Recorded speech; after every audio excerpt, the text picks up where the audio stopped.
Doug Ford is actually speaking live this morning. Let's listen in to Doug Ford here. He's an absolute champion, and thank you for everything that you're doing. And Thompson, Tabolo, Williams, Oosterhoff, and MPPs Anand, Coe, Ferin, Sabawe, and Sarazan. So I'm not too sure who's debating the Liberals and NDP, but it's an empty house down there right now. But I think we got to get back into the house. I also want to recognize Mayor Olivia Chow. I think the mayor, where are you? Somewhere? Okay, maybe she hasn't arrived, but she's doing a great job, and I know there's a local councillor, Vince Crisanti, here as well. And the partners at Skills Ontario. I want to give a shout out to Ian and David and Gail. I know she's the real boss, I'm told, around here. So just listen to Gail. She's a fireball. You'll see her running around here.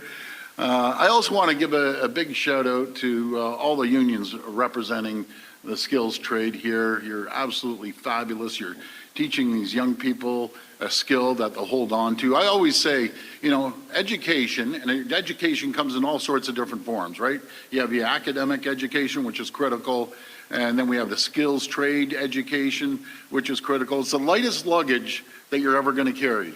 Think of that. Once you have a skills trade, no one can take it off you. You're going to carry that no matter if you're here or if you're there or if you move to another province. Hopefully that never happens. You'll always have that skills trade there. I also want to congratulate all the young people here today who will be competing over the next few days. Learning a trade is one of the best decisions a young person can make. It will set you up for a good paying job. What's our favorite saying? A better job and a bigger paycheck. And that's exactly what comes with having a skilled trade. And a rewarding career, and it will help you give back to our province in a real tangible way. It's more important than ever that we support workers, including the next generation of workers, by investing in practical skills development. President Trump's tariffs, this guy drives me nuts. I just get wound up. You know, he's sitting there, he drives it. Here I go off my speech.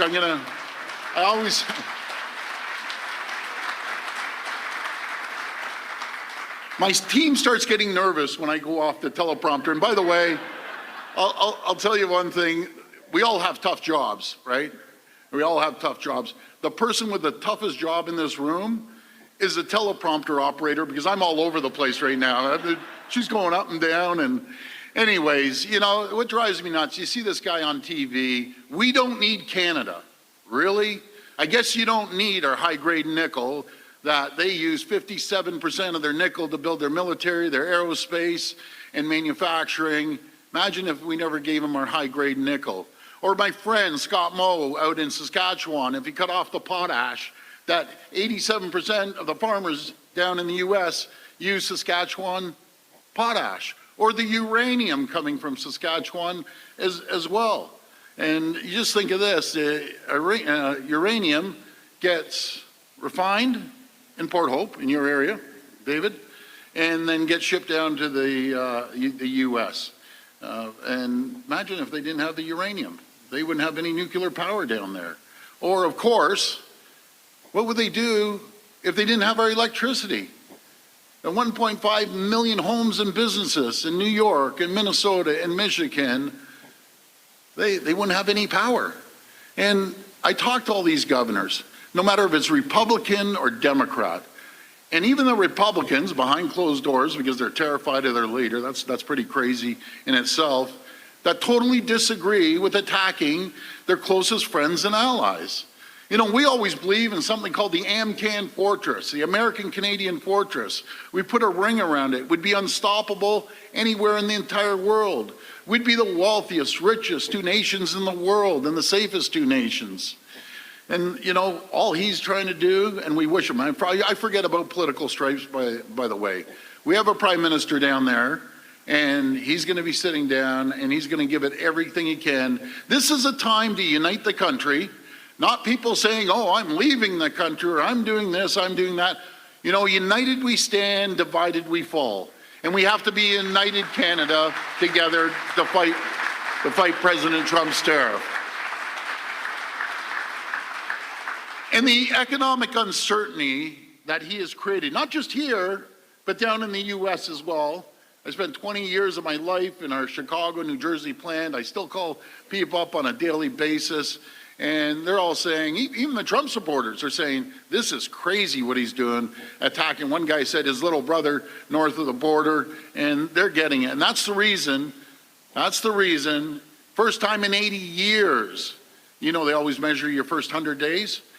Are we past our first 100 days from our election? But they measure their first 100 days, and this guy's tumbled to 39%. I can't wait for the midterms. Then we'll fix his little red wagon. Anyways, and the economic uncertainties created on both sides of the border already having a direct impact on our province and our workers. Many problems are because of the chaos coming from south of the border. That's why our government has a plan to protect Ontario. And I've always said we're going to protect our workers, we're going to protect their jobs, we're going to protect communities and families, and I will not spare a penny to do it. Right, Peter? No, we aren't sparing a penny. But we all feel the same way. We will do whatever it takes. You know, Peter, you know, just incredible. He really watches the dollars. And when he came to me and we're running through the budget, he said, this is going to throw our fiscal plan off. We have two choices, right? Either start cutting infrastructure and everything else, or you hang in there for a year or two and we balance, because we do have a path to balance. I said, and I think everyone in this room said, you never stop infrastructure, you never stop building, you never stop investing into our future. You know, we'll make up the difference in the next couple of years, but it's about today, right now. How are we going to support these families? So, again, Peter, thank you for being understanding and making sure the people of Ontario will always be taken care of. Okay, we've been listening in as Premier Doug Ford making remarks at the Skills Ontario competition.